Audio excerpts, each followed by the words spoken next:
Monsieur, bonsoir. On se retrouve pour une nouvelle saison. Une saison importante puisque en 2016, il y aura les Jeux Olympiques. Pour le football également, les éliminatoires de la Coupe du Monde et les éliminatoires de la Coupe d'Afrique des Nations. Le handball national, on en parlera, ainsi que le volleyball avec la 4e place de l'Algérie au dernier championnat d'Afrique des Nations et les championnats du monde pour les filles qui vont débuter au Japon. Il y aura également les Jeux africains et les Jeux méditerranéens. C'est pour vous donner déjà une photo de cette saison 2015-2016. Merci d'être avec nous. Vous allez nous accompagner durant toute cette saison et tous les jours sur Nahar TV. Pour la première émission, le sport roi a débuté. On reçoit le président de la Ligue professionnelle de football, M. Mahfoud Karbaj, avec le coup d'envoi du championnat. Ça a débuté jeudi, ça s'est terminé hier. Merci d'être avec nous. Et puis on retrouve Salah Beyaboud, journaliste à InfoSoir. Bonsoir Salah. Bonsoir Mamar. Merci De retrouver le studio. Eh bien merci également de vous retrouver, de retrouver les téléspectateurs. Monsieur Mahfoud Karbaj, la saison débute déjà sur fond de polémique. L'histoire du stade du 5 juillet, l'histoire des infrastructures, le 5 juillet, l'Erba, également le stade de Mohammedia, je dirais là où est domicilié, Al-Harrach, le stade du Vaout a failli ne pas recevoir également un match de Ligue 1. La question est toute simple, monsieur Mahfoud Karbaj. Aujourd'hui, le problème de l'infrastructure est un problème qui se pose avec acuité plus que jamais. Bonsoir Mamar, bonsoir amis téléspectateurs. C'est un dilemme auquel on fait face depuis très longtemps. Les stades ne répondent plus, au moins les stades d'Alger, qui sont appelés à abriter le derby algérois Mouloudia d'Alger CRB, c'est un scandale, un stade en 2015 entre deux grandes équipes qui se déroulent dans un petit stade Omar Hamadi qui est largement dépassé. Mouloudia CRB, Isma Nad hier, donc, mais on aurait souhaité que ces matchs-là se jouent au 5 juillet. Malheureusement, que je tiens à préciser que l'idée, c'est la Ligue de football professionnel et la fédération. Alors sur le 5 juillet, puisque vous parlez du 5 juillet, on va avancer très rapidement, on ne va pas rester une éternité. Pourquoi avoir dit on va domicilier les derbies au 5 juillet alors que dans le même temps, la commission d'homologation de la wilaya d'Alger n'avait pas donné son accord? Nous, on a dit 5 juillet parce que tout d'abord, on l'a visité avant. Donc on a vu, en apparence, le stade était prêt. Deuxièmement, il ne faut pas oublier qu'à un certain moment, on a voulu organiser même la finale de la Coupe d'Algérie le 1er mai. On a menti au Premier ministre. On a menti au Premier ministre. Il y a eu des mensonges quelque part. Le stade n'est pas encore prêt. C'est-à-dire qu'il y avait le Premier ministre. Il y avait le ministre des Sports, il y avait le ministre de l'Habitat. Oui, quand la commission d'homologation et les services de sécurité, jusqu'à maintenant, à l'heure actuelle où je vous parle, émettent encore des réserves, particulièrement, surtout sur les tribunes supérieures. Donc, quand on parle au niveau de l'éclairage, il y a beaucoup de choses qui manquent. On se concerne sur les lampes et les groupes électrogènes qui ne sont pas aux normes. Donc, ça veut dire qu'on a menti. On a menti.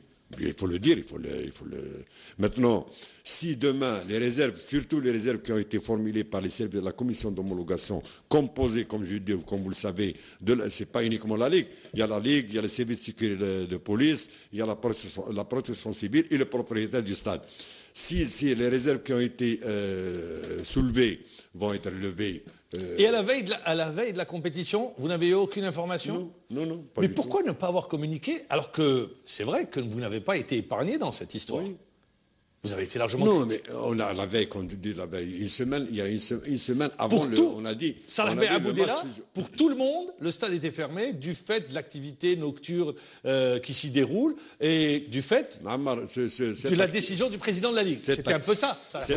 Cette activité, on l'a signalé le jour où on a visité le stade avec le Wali d'Alger et il était question de fermer cette ferme le jour du match. Exactement. Donc il ne faut pas se cacher... Non, mais je parle pour le commun, pour tout le monde. J'avais posé la question à Salah Beyaboudela. Il me dit non, je ne comprends pas. Vous-même? Oui, tout simplement parce que d'abord, il n'y a pas eu de communication de la part de locaux, de la direction générale de locaux, qui devaient normalement nous informer l'opinion publique sur l'état d'avancement. Et moi, j'irai loin, Ma'amara. Selon mes informations, le stade n'a pas encore, les travaux n'ont pas encore été réceptionnés officiel. Oui, c'est ça ce qu'on veut. Quand je dis il faut que ça soit réceptionné, comme dit notre ami, parce qu'il y a des travaux, des grosses œuvres qui ont été faits. Donc il y a du béton. Quand on dit grosses œuvres, ça veut dire qu'il y a du béton. Donc il y a l'intervention du CTC qui doit intervenir, qui assure la sécurité de cette infrastructure qui a été rajoutée. À titre d'exemple, quand les services de sécurité ont fait l'inspection des gradins supérieurs, quand on dit qu'entre une marche et une marche, il y a 80 cm, vous trouvez normal qu'un supporter ou un spectateur qui assiste enjambe 80 cm pour ce... Et si le moindre incident, il titube, il descend sur le stade. Il n'y a même pas de paravent pour le bloquer. Il faut une chute de 60 mètres. Donc ça, c'est le côté sécuritaire. Nous, on insiste sur ça. Alors, on va rester sur les stades. Vous avez expliqué pourquoi le stade du 5 juillet, il était fermé. Donc on a menti, et vous le dites, les responsables ont menti au Premier ministre, au ministre des Sports, mais également au ministre de l'Habitat, puisque le stade ne peut être réceptionné. On va aller maintenant sur d'autres réactions. Le stade de l'Arba'a. On l'a dit, non, c'est le président de la Ligue professionnelle qui a décidé injustement de fermer le stade de l'Arba'a, alors qu'il y a des raisons objectives qui font que ce stade ait été fermé. Mais comme vous le dites si bien, Salah Bey Aboud, le manque de communication, eh bien pour le grand public, on veut faire descendre l'Arba'a. On écoute les réactions des supporters.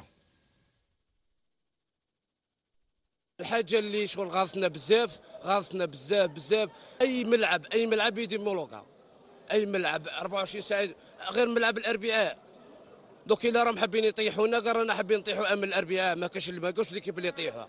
شوف احنا الطلب تاعنا احنا نلعبوا في الملعب تاعنا تاع امل الاربعاء لاباس بيهم. ملي بدينا نلعبوا ثم لعبه المولوديه لعبه الجياس كان ما عندنا حتى مشاكل. فريق الاربعاء فريق تعبنا عليه وماذا بينا شغل ما نسحقوش هذو لي كوليس تاع لي بيرتيربيو ليكيب. حنا ماذا بينا نلعبوا في ستادنا. حنا عندنا ستادنا نلعبوا في ستادنا نورمال باسكو تا دوكا كي تجيبها مور فريق امل الاربعاء وعلى بالك باللي فريق امل الاربعاء نقطه القوه تاعو هي داخل الديار. ستاد راه لاباس عليه مانيش عارف علاه يجيبوا لي نلعبوا هنا في شاكير وشاكير الباركينغ مسكر كل واحد وين حط الطوموبيل تاعو. هذه لم يهضروا على المولوغاسيون تاع لي ستاد ما عندنا حتى ستاد اومولوغي في الجزائر. بريمي ماتش نورمالمون يجي بالحلاوه جاب السماطه غاشي قاطع المباراه على جال قال لك كيف محقورين عندنا ستاد 2 مترات نروح للستادي نولي نجي انا 30 كيلومتر نجي للبليده لي باركينغ مغلوقين طوموبيلات ما كاش تقاري في الصومعه وتجي تمشي. Alors vous avez entendu, donc il y a une incompréhension, un manque de communication, comme le disait Salah Bey Aboud. L'Arba'a, le stade, pourquoi La communication, Ammar, ça a été toujours de la même règle. Il y a une commission d'homologation qui... Mais pour les supporters, on a l'impression... Vous avez entendu les réactions? Mais jeu de coulisses, on nous en veut... La communication, ça a été toujours de la même façon. Il y a une commission d'homologation des stades. L'année dernière, si vous vous rappelez, l'Arba'a a joué contre le Haraj Arghaya parce qu'il y avait un problème au niveau du stade de l'Arba'a. Donc cette année, nous, on a dit que le stade de l'Arba'a ne répond pas, dans l'état actuel des choses, aux normes. Je vous cite un cas. Il y a 4000 personnes qui sont assurées. Il y a 4000, il n'y a même pas de tribune réservée à la galerie adverse de l'équipe qui est visée. Donc c'est la collectivité locale qui est devant, mis devant ses responsabilités. Ce n'est pas le problème de la Ligue aussi. Nous, on a une réglementation que l'année dernière, pour parer à ça, ils ont installé une tribune amovible. Cette année, elle a été enlevée? Elle a disparu. Le Harrach, la même chose. Ils ont installé une tribune amovible cette année. Le Harrach, ils vont le replacer avec un accès, avec l'installation je m'excuse du terme, des sanitaires et tout pour l'équipe visiteuse. Donc bientôt. Donc, il y a des travaux qui sont entamés. Il y a des travaux qui sont entamés. L'Arba'a, la même chose. Il y avait une tribune amovible. Cette année, il a disparu. Il y a deux petites tribunes qui sont réservées uniquement pour la galerie de l'équipe locale et l'équipe adverse. Ils s'installent où les supporters de ce club-là. Donc on a dit, mettez-vous, faites apporter. Ça fait, si vous donnez un exemple, ça fait nous, dans notre pays, on s'est habitué que quand on commence à exploiter un projet, on délaisse la suite. Il y a 2 ans, il y a 3 ans, peut-être 3 ans, le Wali de Blida a promis de lancer les travaux pour la réalisation d'une autre tribune. Une fois qu'on a commencé l'exploitation de ce projet, de ce stade-là, ça y est, tout est mis aux oubliettes. La tribune, le projet de tribune n'est plus à l'ordre du jour. Donc, La collectivité locale, une nouvelle fois, doit prendre ses j'ai responsabilités. vu aujourd'hui le président de l'Arba, il a dit que la collectivité locale assume la responsabilité Ah, il dit plus Kharbaj. il ne dit plus Kharbaj. Heureusement, D'accord, je pose la question. C'est pas Kharbaj, Ammar, pour les supporters de l'Arba. Le président de l'Arba m'a appelé, j'étais en congé à l'étranger, et j'ai dit, Kharbaj n'est pas membre de la commission. Et cette commission a décidé de ne pas homologuer le stade avec la signature du directeur du stade. Je tiens à le préciser, le PV de non-homologation du stade est signé par les deux membres représentants de la Ligue, plus le responsable de la sécurité, le représentant de la protection civile et le directeur du stade. Merci, ça a le mérite d'être clair. Salah Beyabout, question. Non, enfin, moi, pour résumer, la problématique des infrastructures, Ma'ammar, c'est que nous avons aujourd'hui des stades qui sont vieux, qui sont dépassés par le temps, qui ne sont pas aux normes, qui ne sont pas aux standards requis. Et ce n'est pas le problème des clubs, parce qu'ils n'appartiennent pas aux clubs, ils appartiennent aux collectivités locales. Donc il faut poser le problème tel qu'il est. Et c'est aux collectivités, à l'État, de prendre en charge cette problématique le plus tôt possible. Et ça serait encore mieux d'avoir les nouveaux stades de Berraqi, de Douira et le 5 juillet pour alléger un peu la programmation des matchs, notamment des derbys, des grandes affiches au niveau de l'Algérie. Et ça, c'est pas le problème des clubs, comme vous dites, et c'est pas le problème de la Ligue aussi. Encore moins de la Ligue. Là, je vous donne un exemple, Ammar. Ce week-end-là, il a fallu se bagarrer avec la PC de Belouizdad, qui a refusé au début d'accueillir les deux matchs, aussi bien le Harrach Sawara que l'Usman Ned. Parce que soi-disant il y a des locataires à côté du stade qui ont demandé la non-domiciliation. Il y a eu un mouvement de protestation. Voilà. Moi je voudrais revenir également. Le stade du 20 août par exemple, le stade de Harrach, s'il est réouvert, je dis bien, l'Arba, s'il est réouvert, les matchs ne pourront être retransmis sur les droits télé. Ça veut dire que ces équipes sont pénalisées ? Ils sont pénalisés, d'autant plus... Parce que c'est au prorata, c'est ça ? Au prorata, cette année, peut-être on est plus sévère et plus strict sur ça. Je tiens à préciser que les clubs ne percevront que 25% de la part de cette télévision. Le reste sera en fonction des matchs télévisés à domicile, pas à l'extérieur. C'est pas une question de plutôt si arbitre les années télévisées considère. Non, on considère les matchs qui sont télévisés à domicile. Donc 25%, ils peuvent percevoir 25%. Le reste, 75%, sera en fonction du nombre de matchs télévisés et du classement à la fin de saison. À la fin de saison, le classement, il intervient à hauteur ? Comment ? C'est-à-dire, non, il y a des fourchettes du premier jusqu'au... Le premier, combien il touche ? Ça dépend. On n'a pas encore... Mais l'année dernière, par exemple, il a touché presque 3 milliards, le premier. Très bien. Alors moi, je voulais vous poser une question, Monsieur le Président, c'est concernant l'organisation des matchs. Nous avons vu lors de la première journée, match MCA-CRB, ce qui s'est passé. Alors, quand est-ce qu'on peut avoir une meilleure coordination avec tous les acteurs, c'est-à-dire les organisateurs, le club, etc., pour avoir des matchs qui se déroulent au moins dans des conditions de sportivité?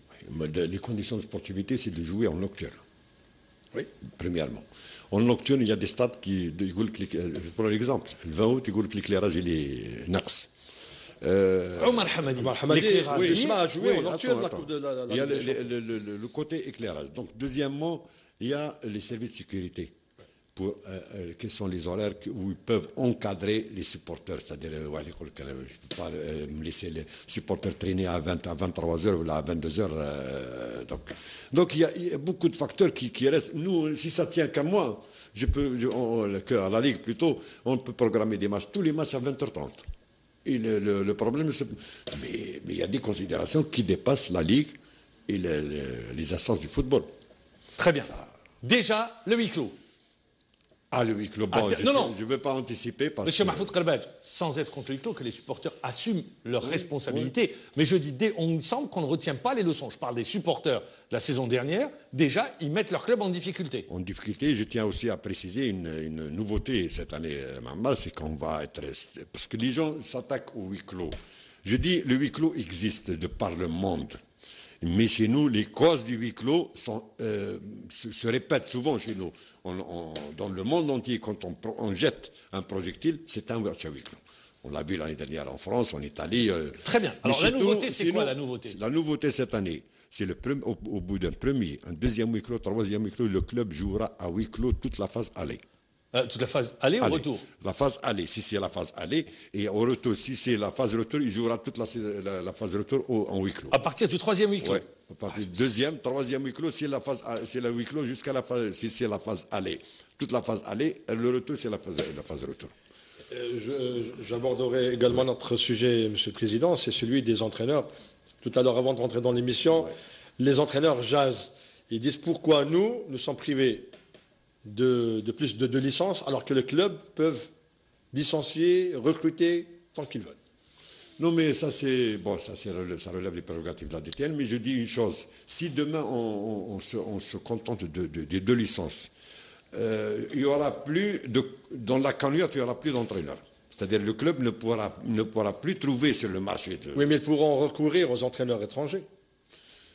Eux qui ne sont pas concernés par cette décision. Oui, ça je suis d'accord, mais pour le moment, nous on a dit 2 licences. C'est pour limiter le mouvement? Pour éviter le mouvement, surtout beaucoup plus pour sa stabilité. Quand vous savez que l'année dernière, il y a un entraîneur qui a fait 6 clubs. Oui. 6 clubs. C'est du jamais vu. C'est du jamais vu. Moi, je voudrais revenir avec vous sur un aspect. Vous avez réuni les commissaires au match. Oui. Vous avez réuni ce qu'on appelle Monsieur Sécurité également. Oui. Et cette défaillance lors du premier match sur le contrôle des licences. Alors que vous les avez réunis et vous étiez présent juste avant. Oui, j'étais présent. C'est une défaillance. Je reconnais. Quand il y a une défaillance, on la reconnaît. La mission du commissaire au match et le commissaire chargé de la sécurité, c'est de surveiller et de contrôler tous les gens qui sont là dans la main courante. Bien, c'est vrai, l'entraîneur adjoint du Mouloudia n'avait pas de licence. Et il a fallu... Le commissaire sera sanctionné? Oui. Très bien, non, je vous pose la question pour savoir s'il y aura une sanction ou pas. Et on aurait pu éviter la polémique, Mohamed, parce qu'une mi-temps, on aurait pu laisser la deuxième mi-temps et agir après le match. Parce que non, mais même l'image n'était pas belle de voir un entraîneur, Valdo, derrière des barreaux.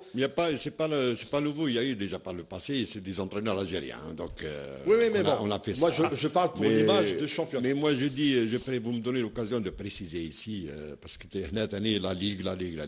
la Ligue n'attribue de licence pour les entraîneurs qu'en fonction d'un visa et de l'accord de la DTN. Le Mouloudia, par respect, c'est-à-dire que les gens du Mouloudia, comme j'ai entendu le DTN hier préciser le vendredi aussi, que les gens du Mouloudia, les responsables du Mouloudia, aient le courage de dire à leurs supporters, c'est nous qui la défense Anna, c'est nous qui n'avons pas introduit de dossier au niveau de la DTN, c'est nous qui n'avons pas fourni de pièces justificatives pour avoir des licences, et arrêtons de dire c'est la DTN, c'est la Ligue qui ne veut pas, ou ils sont... Non, personne n'est contre... Monsieur Mahfoud Khalbad, je vais revenir également à un aspect important, donc vous dites, voilà, si vous êtes clair sur la question, ça relève de la DTN. Cette année également, 161 joueurs ont bougé durant le mercato, 22 étrangers également, un Brésilien. Est-ce que vous dites aujourd'hui au club, il faut stabiliser vos effectifs, c'est-à-dire sur des contrats de 2 ans minimum? Il faut stabiliser l'effectif et puis arrêtons la valse à la fin de ce mercato. Ça commence la danse, la valse à dire que tu as libéré ou pour recruter. Disons, nous, on est en train de penser à autre chose, de penser même à interdire les libérations sauf les fins de contrat, parce que surtout au mercato, et ça donne lieu à une danse et à créer beaucoup de problèmes au niveau de la Ligue. Il y a des clubs qui ont recruté 15 joueurs. Oui, 16 joueurs. Et alors que je ne sais pas qu'est-ce que ça va apporter ces recrutements. Oui. Donc vous dites, c'est une idée en l'air de demander de limiter le nombre de recrutements. Oui, le nombre de recrutements. Sont exempts de cette mesure ceux qui seront en fin de contrat. Oui. Très bien. Moi, je voudrais juste profiter de votre présence, Président, pour nous confirmer, vous avez commandé 5000 ballons aux nouvelles normes FIFA. D'accord. Et est-ce que la Ligue a l'intention de passer à l'arbitrage à 5, puisqu'en Coupe d'Algérie, c'est prévu déjà cette saison? Ça, j'ignore. Ça, c'est la CFA et la Fédération qui vont... Un aspect sur les joueurs étrangers, parce qu'on a beaucoup de questions à vous poser. Alors, la décision a été prise de limiter les joueurs étrangers. La raison, on la connaît. Vous dites qu'ils ne perçoivent pas leur salaire. La fédération, le président de la fédération a dit la fédération a payé $1,5 million. Il y a le cas Sokambe sur les $60 000 qui étaient H9. Il y a le cas également du MOB de Béjaïa. La fédération dit c'est fini. C'est fini. nous ne payons plus, que chacun prenne ses responsabilités. Nous ne sommes pas une banque. Attendez juste, la question elle arrive. Monsieur Mahfoud Kerbedj, la décision, ceux qui sont sous contrat continueront. Mais les présidents de club, vous savez, ils ont trouvé le moyen de contourner la loi. Ils ont fait des prolongations de contrat. Est-ce que vous allez en tenir compte ou pas? Non, je vous dis, nous on a dit que les contrats qui sont en vigueur vont être honorés. D'accord. Et ceux qui ont fait des prolongations? Aucune prolongation ne sera acceptée. Très bien, donc rejeté. Rejeter les amendements de prolongation d'étrangers seront rejetés. Nous, je tiens à préciser encore une fois, nous, on n'est pas contre le joueur étranger. Africain ou étranger, l'essentiel, c'est étranger. Nous, on a dit que les clubs doivent assumer les responsabilités, mettre en place le dispositif pour recruter. C'est comme, vous parlez d'entreprise publique ou d'entreprise, c'est comme recruter un travailleur étranger. Passer par la voie la banque, transférer de transférer une partie de son dû, le déclarer à la sécurité sociale. Conforme avec la réglementation. Venir déjà avec un visa de travail et non pas un visa touristique. Ça, on l'a compris, Mahfoud Kerbedj. La question, c'était pas d'effet rétro. Il n'y a pas de prolongation de contrat. Pas de prolongation. Les contrats qui sont en vigueur, ils vont être. Donc tous ceux qui ont fait signer leurs joueurs, c'est caduc. Rejetés. Président, ça passe très vite. Qu'est-ce que vous attendez de cette saison? C'est la dernière question. J'attends on ne verra plus l'image qu'on a vue avant-hier à Bolloré. Ça, j'espère que... mon souhait, c'est que tous les clubs reviennent à leur stade et les réserves seront levées. Au moins, j'aurai une épine de moins au niveau de la programmation. Et on souhaite que, surtout le fair play dure sur le... Très bien. Et vous êtes un président heureux, puisque vous avez déjà un club en demi-finale de Champions League africaine. L'année dernière, Sétif. Peut-être cette année, l'USMA, c'est sûr. Peut-être Sétif, s'il y a un miracle qui se produit. Ça fait un bout. Merci. C'est moi. Président Mahfoud Kerbedj, merci d'avoir répondu à l'invitation. On vous dit au revoir et je vous donne rendez-vous demain à la même heure. Au revoir, bonne soirée.